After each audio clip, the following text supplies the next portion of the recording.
Bonsoir à toutes et à tous, bienvenue dans ce nouveau numéro de 85 chrono. On se retrouve comme chaque jeudi en direct avec à mes côtés Alexandre Lenaour. Bonsoir Alexandre. Bonsoir Aurélien. Nous avons également ce soir à nos côtés Benoît Pinault, notre expert prépa mental. Bonsoir Benoît. Bonsoir. On parlera tout à l'heure du collectif. Ouais, dans du le collectif. J'ai géré le collectif pour qu'il performe le mieux possible. Et nous accueillons 3 invités ce soir pour parler notamment d'un sport dont je crois on n'a jamais parlé dans 85 chrono, la plongée sportive en piscine, puisqu'un championnat régional aura lieu ce dimanche au multiplex aquatique du pays de Saint-Gilles-Croix-de-Vie à Saint-Hilaire-de-Riez. Et donc nous recevons trois représentants du club subatlantique plongée à Saint-Gilles. Nous avons le président au milieu, Pascal Bautreau, bonsoir. Cécile Longépé, qui est organisatrice de ce championnat, bonsoir. Bonsoir. Et Jean-Luc Turet, également organisateur de cette manifestation, bonsoir. Alors vous allez nous expliquer de quoi il s'agit, comment ça se passe, et tout ça dans quelques instants. Mais on va commencer cette émission, Alexandre, avec du cyclisme, puisque cette semaine, c'est la 2e édition du Région Pays de la Loire Tour. Exactement, cette 2e édition qui s'était lancée mardi matin de Fontenay-le-Comte. Vous l'avez peut-être suivi tout au long de la journée d'ailleurs sur TV Vendée dans les différents rendez-vous de l'information. Pour cette première étape 100% vendéenne, les 18 formations du peloton se sont donc élancées du quai Pouet-d'Avant dans le centre-ville fontenaisien. Vous le voyez ici, direction ensuite Saint-Jean-de-Mont. Un sprint était attendu à l'arrivée avenue de la Forêt, cela n'a pas manqué. C'est le néerlandais Martin Vandenberg qui s'impose pour la formation EF Education Easy Post. Il a fallu plusieurs minutes pour le déclarer vainqueur car cela s'est joué, vous le voyez au millimètre à la photo finish devant l'espagnol John Aberasturi Izaga. Et du côté du team Total Energy, le gros coup dur de cette première journée a surtout été la chute et l'abandon de Jason Tesson. Le sprinter figurait notamment parmi les favoris du jour sur cette première étape. Et puis cet après-midi, jeudi, la 3e étape se tenait entre Segré-en-Anjou, Bleu et Château-Gontier. C'est l'Italien Alberto Denese de l'équipe Tudor Pro Cycling Team qui s'impose après une nouvelle arrivée au sprint. Emilien Janière pour le team Total Energy termine 6e aujourd'hui et se classe en 9e position ce soir au général. Le fauteuil de leader reste occupé par Ewen Kostiou pour Arkea BNB Hotel. Rendez-vous désormais demain vendredi pour la 4e et dernière étape. Ça se passera dans la Sarthe entre Marolles-les-Braus et Le Mans. Allez, on va donc parler maintenant de plongée sportive en piscine avec donc ce championnat régional Bretagne Pays de la Loire à Saint-Hilaire-de-Riez dimanche. Alors, messieurs, dames, de quoi il s'agit? C'est quoi la plongée sportive en piscine? Qui veut se lancer? Alors, je me permets, honneur aux dames. Donc la plongée sportive en fait en piscine, c'est une discipline qui allie en fait la technique de la plongée, c'est un scaphandre, plongée scaphandre, plongée loisir, avec la compétition. Donc on chronomètre en fait les PSPER et l'objectif en fait c'est donc d'allier la technique et la vitesse pour pouvoir performer, obtenir de bons résultats en fait. Et comme vous disiez, en fait, c'est une compétition donc, qui est qualificative pour le championnat de France qui aura lieu le 25 et 26 mai à Limoges. Alors, voilà. je vous ai entendu dire PSPER, puisque oui, le diminutif pour plongée sportive en piscine, c'est PSP. Oui. On va peut-être utiliser un peu plus souvent ça dans l'émission, ça sera plus pratique. C'est une discipline assez récente, parce que Pascal Bautreau, j'imagine qu'il y a d'autres disciplines qui sont pratiquées dans votre club depuis plusieurs années. Dans le club, on apprend tout simplement à utiliser les bouteilles pour pouvoir plonger, utiliser son matériel pour pouvoir plonger en milieu naturel et faire des belles balades dans notre belle planète et dans nos beaux océans. Donc on apprend la sécurité, les gestes principaux à gérer la plongée. D'accord. Et alors, donc la nouveauté, c'est le côté compétition en piscine. Jean-Luc Turet, qu'est-ce qu'on va retrouver dans cette compétition dimanche? Je crois qu'il y a plusieurs épreuves différentes. Il y a plusieurs épreuves justement dans cette épreuve-là, donc des épreuves de rapidité, des épreuves aussi de technique, des épreuves, on va se déséquiper sous l'eau. On va faire un peu d'apnée, on va revenir, on doit se rééquiper sous l'eau et repartir. On a des épreuves de parachute, ce qu'on utilise en mer, en plongée, pour pouvoir signaler notre présence en surface. Et c'est une épreuve auquel on utilise ce matériel. On retrouve des exercices aussi qu'on pratique dans la plongée, des vidages de masques pour... Dans ces épreuves-là. Alors, qu'est-ce que vous appelez vidage de masque? Vidage de masque, on enlève le masque sous l'eau, on le pose dans une petite caisse, on va jusqu'au bout du bassin, on revient, on reprend le masque et on doit enlever l'eau qu'il y a dedans, toujours en restant sous l'eau, par une technique qu'on apprend, et continuer justement cette épreuve. Il y a des épreuves aussi de cerceaux, on doit passer dans des cerceaux. Toutes ces épreuves sont chronométrées, sont très minutieusement inspectées aussi par des arbitres. Qui sont sous l'eau aussi. Sous l'eau, sur l'eau, au bord du bassin. Et donc chronométré, on touche un cerceau, c'est une pénalité. On a une palme qui sort de l'eau, c'est une pénalité. Tout est vraiment très, très structuré pour pouvoir justement faire ces épreuves-là dans un minimum de temps. Pour justement se qualifier pour aller vers le championnat de France. Alors, toutes les épreuves se déroulent avec bouteille, forcément ? Oui. Rien en apnée, rien... Alors, en fait, on part toujours avec le scaphandre sur soi, en effet. Contrairement à la plongée loisir, où on a un gilet stabilisateur, en fait, avec la plongée sportive, on a un backpack. Un backpack, en fait, c'est des sangles qui nous permettent juste d'accrocher le bloc, en fait, dans le dos. Et donc, on part avec ce matériel-là. On s'immerge, on plonge, parce que c'est des plongeons, en général, qui sont réalisés. Et suivant les épreuves, donc là, Jean-Luc, vous parlez par exemple du trial, qui aura lieu l'après-midi, justement dimanche, où en fait le compétiteur part pour 15 mètres sous l'eau, et au bout des 15 mètres, il doit enlever en fait son bloc et repartir pour 10 mètres d'apnée, et enfin réaliser 75 mètres en surface de nage pour revenir faire 15 mètres d'apnée, aller chercher son backpack, le remettre et toucher le mur. Voilà. Donc on disait c'est une discipline assez récente. Oui, 2015, la fédération à laquelle vous appartenez, alors j'ai noté le nom, la FFESSM, Fédération Française d'études et des sports sous-marins, a développé cette discipline depuis même pas une quinzaine d'années, une douzaine d'années. Oui. Est-ce que, Pascal Bautros, ça a permis d'attirer d'autres pratiquants, d'autres licenciés dans votre club ? Ça permet d'attirer effectivement d'autres pratiquants. Aujourd'hui, on a une section de mercredi soir à l'entraînement, on a une section PSP où les gens viennent s'entraîner, et ça nous a permis aussi d'attirer des gens qui n'avaient plus rien à apprendre, qui ne cherchaient pas non plus à évoluer, et en définitive ils mettent à bien leur technique de plongée, et c'est ni plus ni moins développer et améliorer ces techniques-là. Donc c'est vraiment terminer l'aisance sous l'eau. Très bien, on va continuer. Oui, pardon, vous voulez rajouter quelque chose ? Non, je disais, c'est une discipline qu'avec Cécile, on a le plaisir de faire découvrir dans d'autres clubs de Vendée qui ne connaissent pas justement cette discipline-là. Et nous allons assez régulièrement faire découvrir cette pratique qui va peut-être, on l'espère, amener d'autres pratiquants sur le département dans les années, les mois à venir pour... C'est vrai qu'on a la chance au club d'avoir, nous, les deux personnes qui s'en occupent pour la Vendée. Et donc, c'est plus facile d'organiser une section.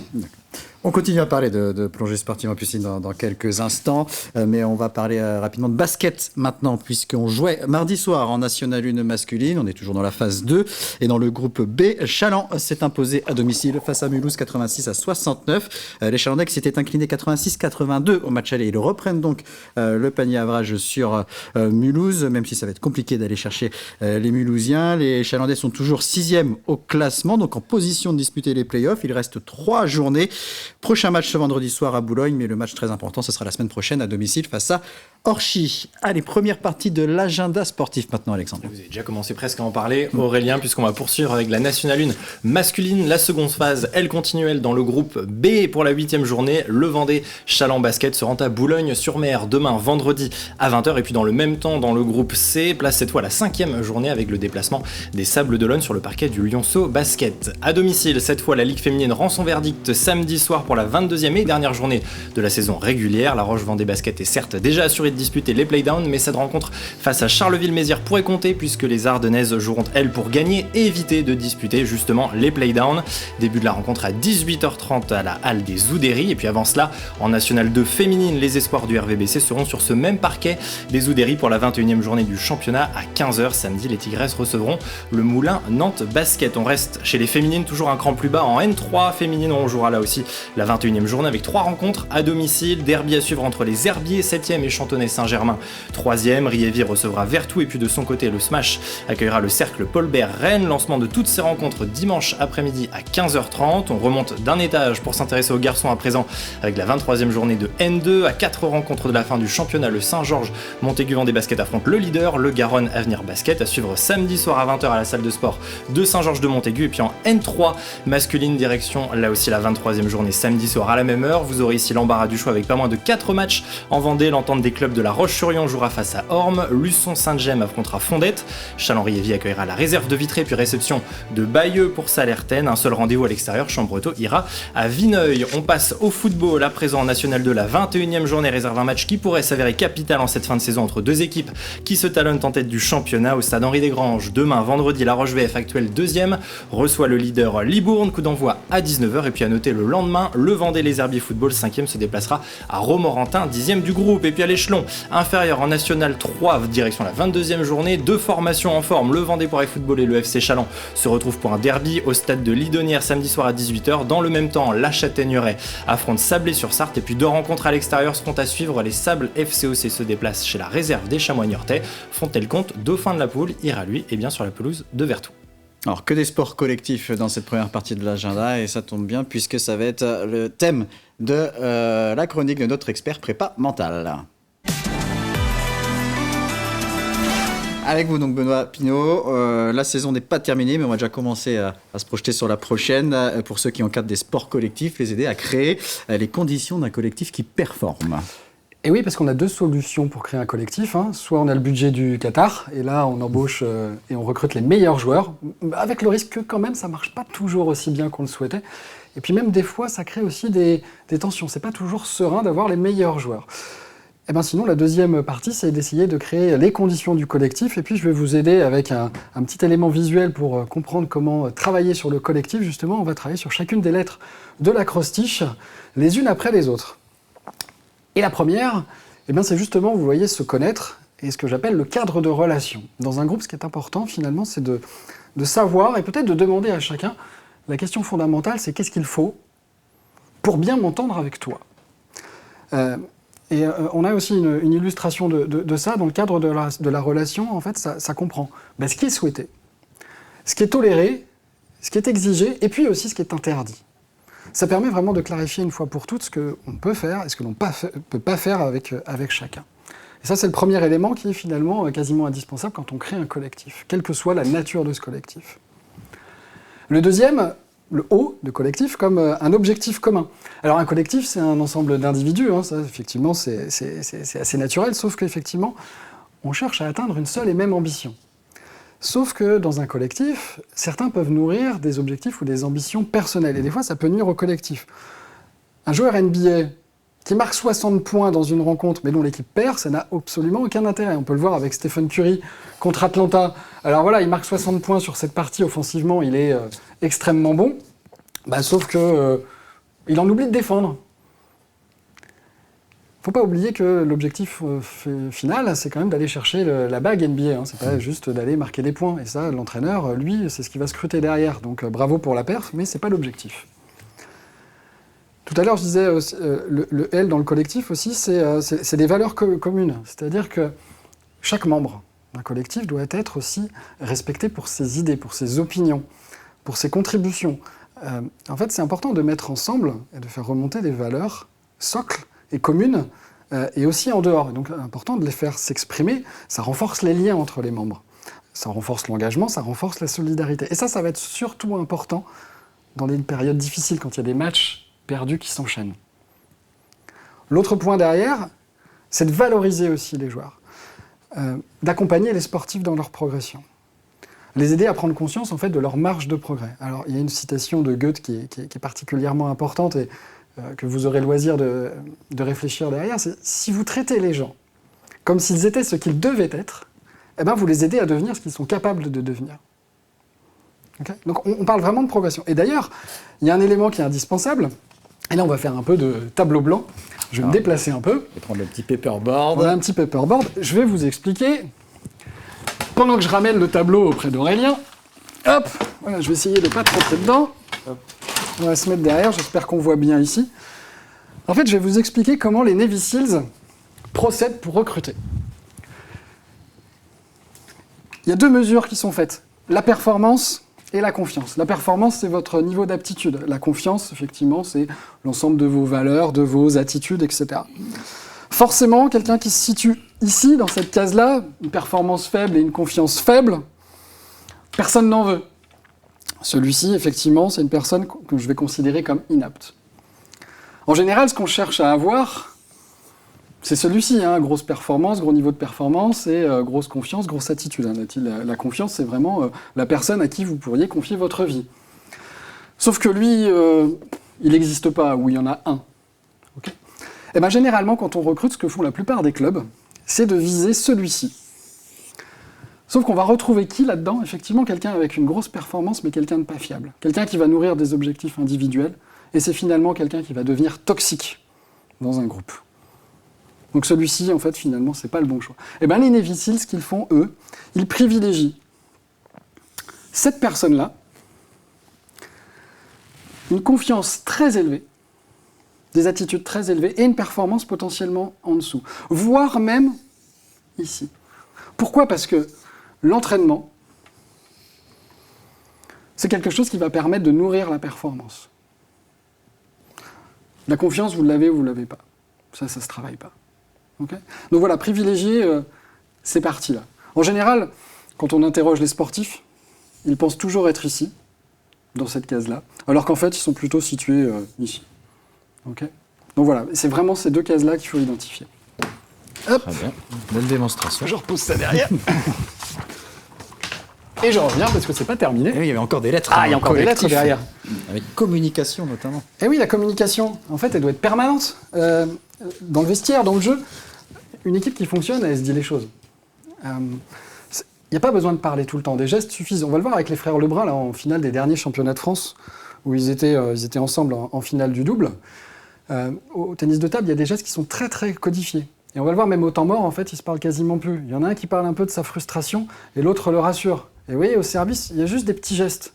Il n'y a quasiment pas besoin de parler. Et là, c'est sur la balle de match, il n'y a qu'à ce moment-là où, en fait, il lui dit quelque chose. C'est le dernier point.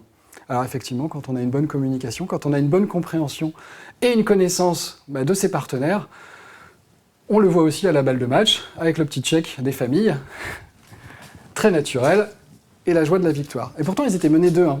Mais ça ne les a pas fait paniquer parce qu'ils peuvent permettre de communiquer comme ils le veulent. Après, on a la lettre T dans le collectif. Eh bien, mine de rien, transpirer ensemble, c'est une vertu super importante. Pourquoi ? Parce que la difficulté, la douleur, elle permet de transcender la relation. C'est là justement que l'on va confronter la confiance dont on parlait tout à l'heure. Okay ? Quand ça va mal, c'est là que l'on éprouve la solidité. La solidité d'un groupe, c'est un peu comme une chaîne. Donc ça dépend du maillon le plus faible. C'est là que l'on va détecter justement ce maillon. Dans le I, c'est pour intégrer. Dans un collectif, même celui qui est remplaçant ou qui n'a pas une place prépondérante a un rôle à jouer au-delà de son poste. Pourquoi ? Parce que le jour où il rentre sur le terrain, on a besoin de lui. Regardez Léna Granvaux, quand elle arrive à 10 minutes de la fin sur le terrain, en 3 actions, elle plie le match. Elle marque 3 buts, elle fait une interception. Alors regardez, elle est dans un moment un peu très favorable, mais la finale, voilà, elle se gagne dans ce moment-là, un peu de juste avant le money time, et là, les Norvégiennes ne pourront plus revenir, quoi. Et pourtant, voilà, c'est pas une leader naturelle. Alors elle le devient maintenant, tant mieux, mais c'était pas si évident que ça. Et puis la dernière, sur le F, ouais. Fêter, célébrer. Alors dans le sport, on le fait souvent, effectivement, quand on a une victoire, mais pourquoi c'est important de le faire ? Parce que ça permet aussi de prendre un peu de recul sur les conditions d'une performance. Gagner, c'est pas un hasard. Okay ? Donc pouvoir reproduire ce que l'on sait faire et les conditions d'une victoire, ça se fait dans la célébration. Très bien, merci beaucoup Benoît. Et on enchaîne tout de suite avec l'entretien de 85 chrono. Entretien cette semaine, Alexandre, avec une joueuse de volleyball de Boufféré. Oui, je vous propose d'aller à la rencontre de Sarah Boulard. C'est l'une des joueuses du Montaigu Vendée Boufféré Volleyball, l'équipe qui évolue cette saison, vous le savez, en National 3. Alors à 16 ans, elle est la benjamine de l'équipe vendéenne qui jouera d'ailleurs sa survie en championnat lors de la prochaine journée. Alors prochain match dans 10 jours. Nous avons donc profité de cette courte trêve pour poser nos caméras à la Halle des Sports de Boufféré. Sarah Boulard évoque, vous allez le voir, cette saison historique pour le club, le match couperet à venir et puis aussi et surtout sa pratique du volley, qui est, vous allez le voir, une véritable histoire de famille. Bonjour Sarah Boulard. Bonjour. On se retrouve ici à la Halle des Sports de Boufféré, en quelque sorte la maison du MVBVB, le Montaigu Vendée-Boufféré Volleyball, le club dont vous faites partie, Sarah, en tant que joueuse, puisque vous êtes à 16 ans l'une des benjamines de cette équipe qui évolue en National 3 féminine cette saison. Peut-être, Sarah, tout d'abord un mot sur cette saison. Justement, c'est la première fois dans l'histoire du club que 2 équipes, masculines et féminines, parviennent à se hisser au niveau de la N3. Qu'est-ce que ça vous inspire de faire partie de cette aventure ? Ben moi déjà, je suis assez fière d'être dans les premiers à jouer en national à Boufféré. Après moi c'est aussi la première fois que je joue en national tout court. Donc c'était un peu, j'avais un peu peur au début. Puis finalement, je trouve qu'on a bien progressé. Donc c'est une super expérience. C'est ça, puisque l'an passé, vous faisiez partie de l'équipe qui était en pré-national, montée en N3. Qu'est-ce que ça a changé d'aller à l'échelon supérieur ? Déjà, il y a une grosse différence au niveau du jeu. Enfin, ça va beaucoup plus vite, ça attaque plus. Dans tous les secteurs, c'est meilleur. Après, on fait aussi plus de déplacements, donc ça nous prend encore plus de temps. Il faut vraiment consacrer une journée, quasiment tous les dimanches. Je les passe à faire les matchs de volley. Sur le plan athlétique aussi, elle se voit cette différence de pré-national à N3 ? Oui, c'est beaucoup plus, c'est plus physique. On sent dans les matchs, même s'ils ne sont pas forcément longs, que ça fatigue. Ça joue vite, on est fatigué, donc il faut aussi à côté s'entraîner un peu plus. Justement, au sein de cette équipe, Sarah, donc vous évoluez au poste 4, donc plutôt un poste d'attaquante et à la réception. Comment est-ce que vous vous décririez sur un terrain ? Quelle joueuse vous êtes ? Pas facile comme question ? Non, je sais pas, moi je suis assez combative. J'ai envie d'apporter déjà au niveau de la réception, même si c'est pas forcément mon domaine. J'essaie de faire le mieux possible pour pouvoir après permettre l'attaque et tout ça. Donc j'essaie de me battre pour l'équipe. Alors si on s'intéresse maintenant un peu plus particulièrement au bilan de cette saison en N3 féminine, vous êtes actuellement 11e et avant-dernière avec 4 victoires pour que 15 défaites. On le rappelle, les 3 dernières équipes seront reléguées en pré-national à l'issue de cette saison. C'est quoi l'état d'esprit, votre état d'esprit à vous, Sarah, à 3 journées de la fin et dans cette situation-là ? Personnellement, j'ai envie de prendre les matchs avec sérieux et aussi je veux qu'on se batte à fond pour essayer de se maintenir. C'est pas encore perdu, mais il faut vraiment qu'on fasse au mieux pour pas avoir de regrets après pour l'année prochaine, quoi. C'est ce qui se dit dans le groupe, j'imagine, lors des entraînements, lors des déplacements, c'est toujours garder un esprit positif ? Oui, c'est ça, on se dit que ce serait quand même dommage de redescendre avec tout le travail qu'on a fait et tout ça, que faut essayer d'y aller à fond, et puis maintenant on n'a plus grand chose à perdre parce qu'on est déjà relégable, donc autant jouer à fond et puis essayer de gagner tous nos matchs. Et puis, alors là, on se situe en tout cas dans une trêve de 15 jours environ. Le prochain match, ce sera le dimanche 14 avril du côté de Brest face à l'Étoile Saint-Laurent Volleyball, qui est un concurrent direct pour le maintien, puisqu'ils sont juste au-dessus de vous avec 20 points en 10e position. Est-ce qu'on prépare ce rendez-vous comme les autres, ou alors face à un concurrent direct et en fin de saison, forcément, il y a un peu plus de tension ? Il y a plus de tension forcément parce que ça va être un match décisif. On va s'entraîner sérieusement vendredi, la semaine prochaine et tout ça. Donc on va essayer vraiment de mettre beaucoup plus d'intensité et tout ça pour être capable d'affronter un match qui va être difficile. À quel match est-ce que vous vous attendez ? Un match, on va dire, à couteau tiré, ou alors vraiment rester dans le plan de jeu qui est défini avec Hugo, votre entraîneur ? Je pense que ça va être à couteau tiré, parce que c'est une équipe qui défend beaucoup Brest. On l'avait vu au match aller. Et nous, c'est pas trop notre style de jeu, donc il va falloir qu'on fasse mieux sur ce secteur-là. Bon, alors Sarah, si on élargit un petit peu au périmètre de votre famille, on peut dire que le volleyball chez vous, c'est vraiment une histoire de famille. Pour le coup, vous avez vos 2 plus petites sœurs qui sont aussi au MVBVB. Votre maman Delphine, qui est joueuse comme vous au sein de cette équipe de N3. Ça parle tout le temps, volley à la maison ou pas du tout ? Oui, on parle beaucoup volley. Après les matchs, on débriefe de tous les matchs, tout ça. Des fois, je vais jouer avec mon autre sœur, donc on parle aussi du match. On parle des entraînements, on parle beaucoup volley. Et justement, votre maman Delphine Boulard, donc elle évolue à vos côtés. On l'a dit en N3, elle est aussi vice-présidente du club. Qu'est-ce que ça fait d'être dans la même équipe que sa maman ? Est-ce que c'est facile ? Pas tout le temps. Mais en fait, c'est sympa s'il y a des bons moments et tout ça. Mais après, des fois, elle est hyper exigeante envers moi. Et ça a été ma coach aussi. Donc, elle attend des choses de moi. Elle me fait des remarques sur mon jeu et tout ça. Alors que on est coéquipières aussi. Mais sinon, c'est quand même bien de pouvoir parler des matchs avec elle qui est tout le temps là et tout. c'est une bonne expérience. Et sur le terrain, qu'est-ce qu'elle peut vous apporter en termes peut-être d'expérience, de vista, de jeu aussi? De la stabilité déjà, parce que moi je suis jeune, du coup il y a des moments, je fais un peu n'importe quoi, alors qu'elle elle a beaucoup plus d'expérience, elle peut me conseiller et tout ça. Alors en tout cas, Sarah, en préparant cet entretien, j'ai un petit peu discuté avec votre président Emmanuel Bonnard, qui m'a confié que vous aviez un véritable esprit de gagne. Est-ce que c'est vrai? Ah bah oui, moi quand je joue, c'est pour gagner. Je suis hyper compétitive et du coup j'ai envie de donner le meilleur de moi-même, qu'avec l'équipe on fasse tout ce qu'on peut pour gagner, quoi. D'où est-ce que ça vient, à votre avis, cet esprit de gagne? Beaucoup de ma famille aussi, parce que faut dire que ma maman est quand même assez compétitive et mon papa aussi, il fait beaucoup de compétitions, pas dans le domaine du volley mais dans notre sport. Ça a toujours été une valeur à la maison de si tu fais quelque chose, tu le fais à fond et tu essayes de gagner. Emmanuel Bonnard, votre président, m'a aussi dit, je le cite, que vous étiez toujours souriante ou presque. Alors pourquoi c'est ou presque, à votre avis? Des fois, je m'énerve un peu sur moi-même. Je suis pas souvent satisfaite de ce que je fais parce que je veux toujours faire mieux. Ça m'arrive de faire un peu la tête parce que j'arrive pas à faire ce que je veux.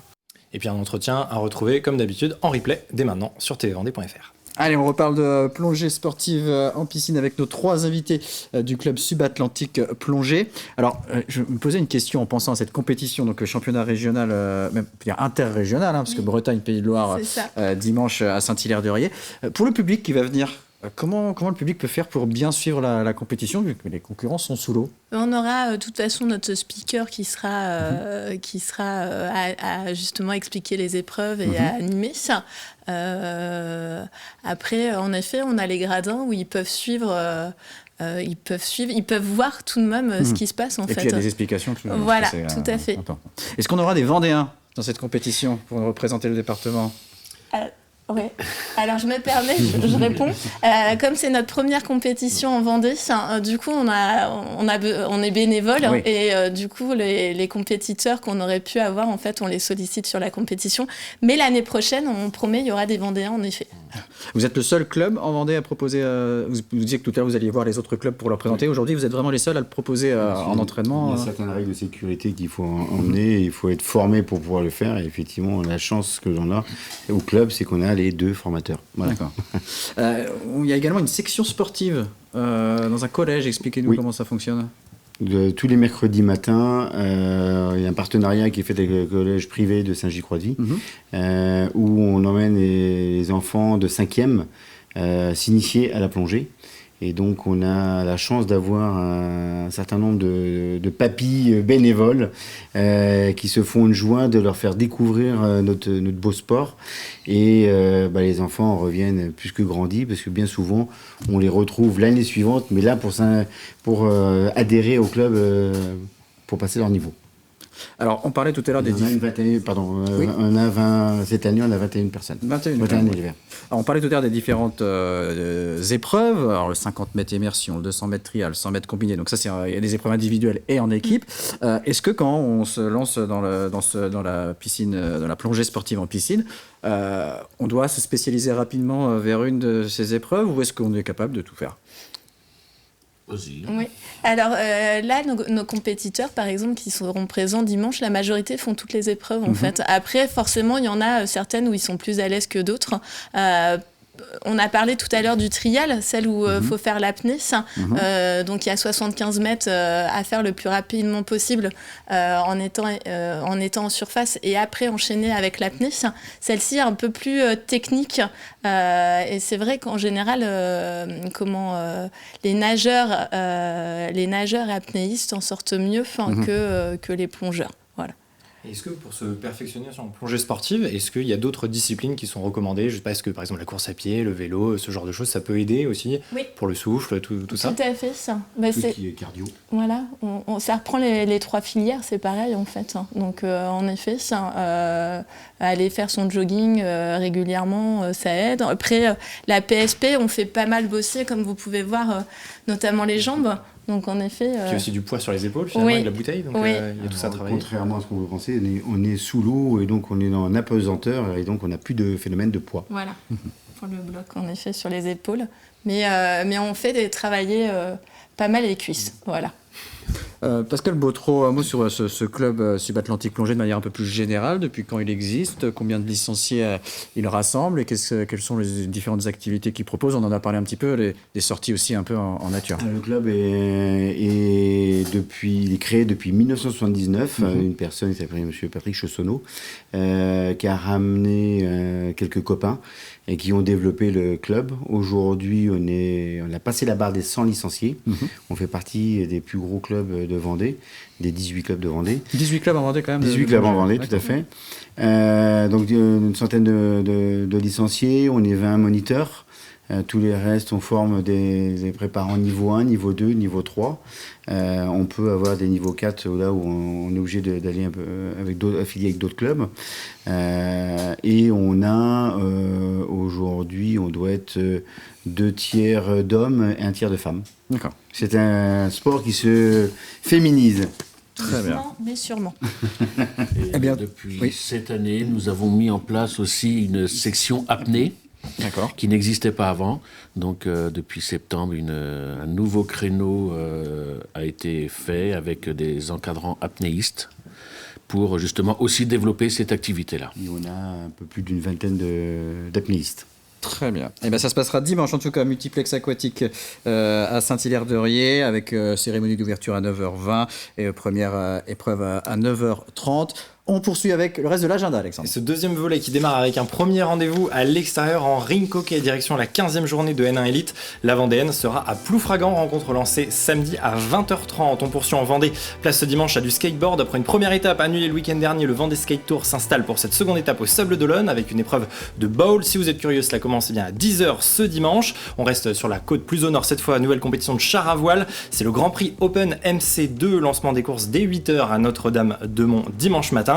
3 randonnées sont aussi au menu ce week-end. La première, c'est samedi à Saint-Mars-la-Réorte, direction la 3e édition de la course cyclosportive La Vendéenne. 3 parcours au choix et premier départ dès 8h30. Dimanche, cette fois, l'Amicale Lake d'Aubigny organise la 25e édition de ces randonnées VTT et pédestres à partir de 8h depuis la salle des associations d'Aubigny-les Clouseaux. Et puis la 3e randonnée, c'est celle des Deux Laits, départ du centre des 4 Vents dès 7h30 dimanche matin avec 3 formats de course, là aussi de 45 à 80 km. On termine comme toujours avec vos rendez-vous de course à pied. 2 rendez-vous seront à suivre en Vendée ce week-end. Le premier, c'est la bicentenaire à la Roche-sur-Yon, début des festivités samedi à 19h30 avec la course disco de 5 km. Et puis le lendemain, dimanche, place à plusieurs courses, dont la course populaire de 10 km qui s'élancera à 11h. Et puis on termine avec l'île d'Olonne pour le 10 kill, thème de cette année, les Jeux Olympiques, course à pied 5 ou 10 km, samedi après-midi à partir de 15h30.